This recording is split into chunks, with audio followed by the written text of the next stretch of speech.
किस वरदान के चलते द्रौपदी की शादी हुई थी 5 पांडवों से और द्रौपदी ने कैसे मनाई थी सुहाग रात 5 पांडवों के साथ।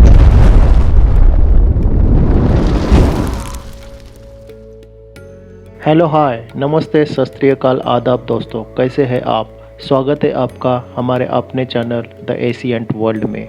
आज के वीडियो में हम जानेंगे द्रौपदी की सुहाग रात के बारे में। दोस्तों आगे बढ़ने से पहले वीडियो को लाइक करना मत भूलिएगा और अगर आप चैनल पे नए हो तो please subscribe the channel. Mahabharat के बारे में सभी जानते हैं। महाभारत को हिंदू धर्म का सबसे बड़ा ग्रंथ माना जाता है।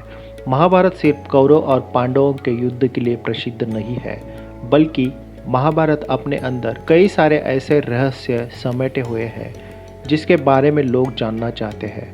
ऐसा ही एक रहस्य पांडव और द्रौपदी की सुहाग रात को लेकर भी है। आज हम आपको द्रौपदी के सुहाग रात के बारे में बताने जा रहे हैं। द्रौपदी की उत्पत्ति राजा द्रुपद के हवन कुंड से हुई थी, जब वह द्रोणाचार्य के वध के लिए पुत्र प्राप्ति के लिए यत्न कर रहे थे।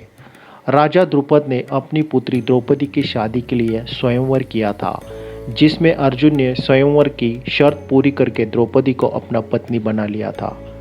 अर्जुन ने जिस समय द्रौपदी को अपनी पत्नी बनाया, उस समय 5 पांडव अपनी पहचान छुपाकर अपनी मां कुंती के साथ ब्राह्मण वेश में रहा करते थे और भिक्षा मांगकर अपना गुजारा किया करते थे। अपनी पत्नी द्रौपदी को लेकर अर्जुन घर आए। उन्होंने दरवाजे पर खड़े होकर ही कुंती मां को कहा, देखो हम आपके लिए क्या लेकर आए हैं।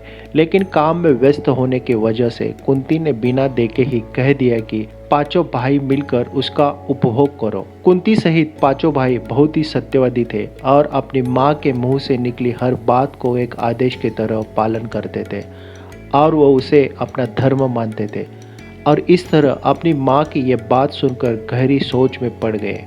उसके बाद जब कुंती ने द्रौपदी को देखा तो वो भी आश्चर्य में पड़ गई। तभी माँ कुंती ने अपने पुत्र युधिष्ठिर से कहा कि ऐसा कोई रास्ता निकालो जिससे द्रौपदी के साथ कोई अनर्थ न हो और हमारे मुंह से निकली बात झूठी न साबित हो।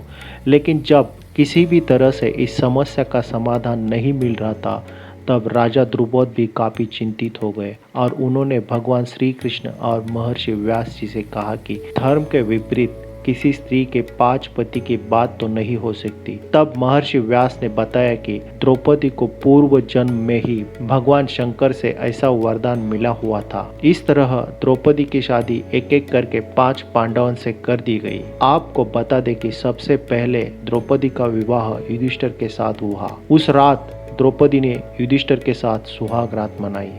दूसरे दिन द्रौपदी का विवाह भीम के साथ हुआ और उस रात द्रौपदी ने भीम के साथ पत्नी धर्म का पालन किया। और इसी तरह बाकी भाइयों ने भी शादी की और अपनी अपनी सुहाग रात मनाई।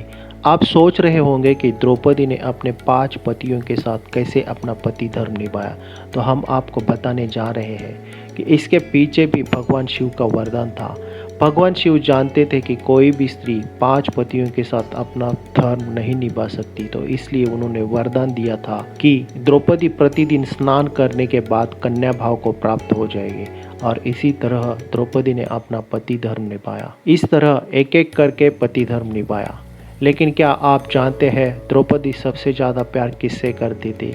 तो आइए हम बताते हैं। द्रौपदी का विवाह सबसे पहले अर्जुन से हुआ था और द्रौपदी सबसे ज़्यादा प्यार अर्जुन से करती थी। द्रौपदी के इसी प्रेम के कारण वह स्वर्ग जाते जाते आधे रास्ते में ही सबसे पहले मर गई थी, क्योंकि वो सब पांडवों से समान प्रेम नहीं करती थी।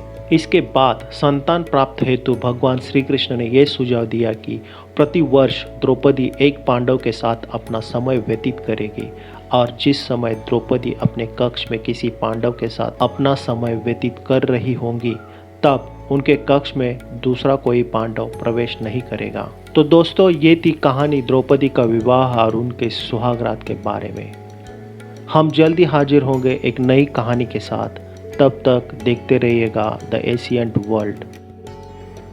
अगर आपको ये वीडियो अच्छी लगी हो तो लाइक ज़रूर कर देना और आप चैनल पे नए हो तो चैनल को प्लीज़ सब्सक्राइब कर देना। Thank you very much.